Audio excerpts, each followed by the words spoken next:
History loves its icons: the gunfighter, the rebel, the sharp-tongued genius, the ones who burn bright and leave behind a good quote, but the ones who try to hold it all together, who believe that showing up quietly, faithfully, rarely get their due.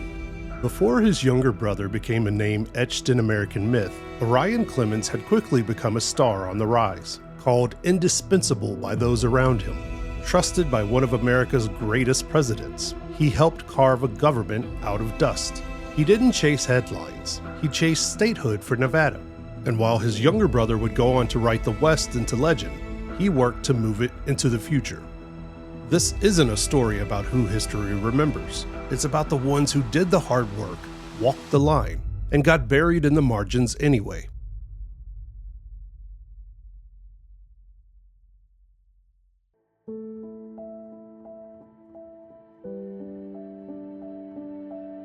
We arrived at the Nevada State Library and Archives, ready to investigate the life of Orion Clemens.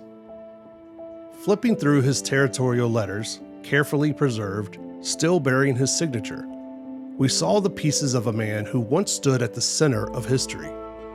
A man shaping the Nevada Territory, and in his way, the Union. Orion Clemens was born on July 17, 1825 in Gainesboro, Tennessee, the oldest of 7 children. After his father died in 1847, he became the backbone of the family. He was an apprentice at a local newspaper and later studied law under Edward Bates, the man who would later be Attorney General under Abraham Lincoln. He soon caught the attention of powerful people, and when Lincoln carved out the Nevada Territory in 1861, Governor James Nye brought Orion west as his territorial secretary, his right hand. When Nye was out of the territory, which was often, Orion became the de facto governor, managing everything from land disputes to public safety. And through it all, Orion signed every dispatch, every proclamation, every formality that turned this land from a loose collection of mining camps into a functioning territory preparing for statehood. This was his life: structure, clarity, duty. He didn't romanticize the West, he organized it. In 1861, Virginia City was everything Carson City wasn't.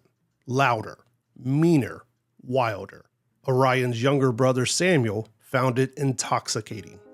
When Orion was appointed Secretary of the Nevada Territory, he offered Sam a chance to tag along, and with the onset of the U.S. Civil War, a chance to start over in the West. By day, he was a reporter at the Territorial Enterprise, writing exaggerated accounts of mining disasters, drunken politicians, and snake oil salesmen. By night, he picked fights in saloons and lobbed barbs at other editors and townspeople. He had quickly built a powerful persona behind his pen: the clever cynic, the fearless wit. By February 1863, Samuel started to be known by another name: Mark Twain. And in Carson City, Orion watched it happen. He had been Samuel's first editor and a literary mentor of sorts. But the younger Clemens grew bored and restless. That's what led Sam to Virginia City. There's no bitterness in Orion's letters to his brother. Not exactly. But there is distance, a quiet frustration, a tension between admiration and disappointment. While Sam was making a name with folksy wordplay and exaggerated tales, Orion was drafting territorial codes and petitioning Washington for funding for more basic infrastructure needs. But the weariness of unrealized ambition and the tragic loss of his young daughter in 1864 began to take a toll on Orion.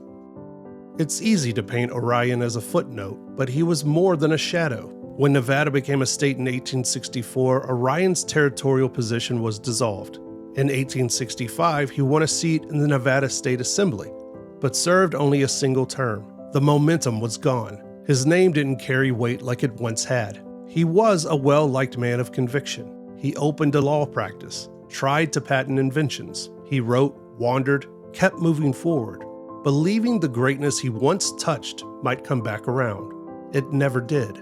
But it did happen for Sam. His younger brother stumbled into the spotlight, almost by accident.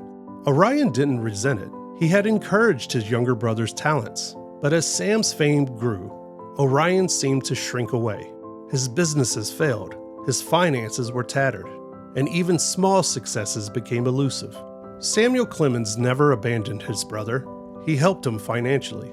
But as they both aged, his tone turned sharp, sometimes cold, sometimes mocking, as Orion drifted further from the life he'd once imagined for himself.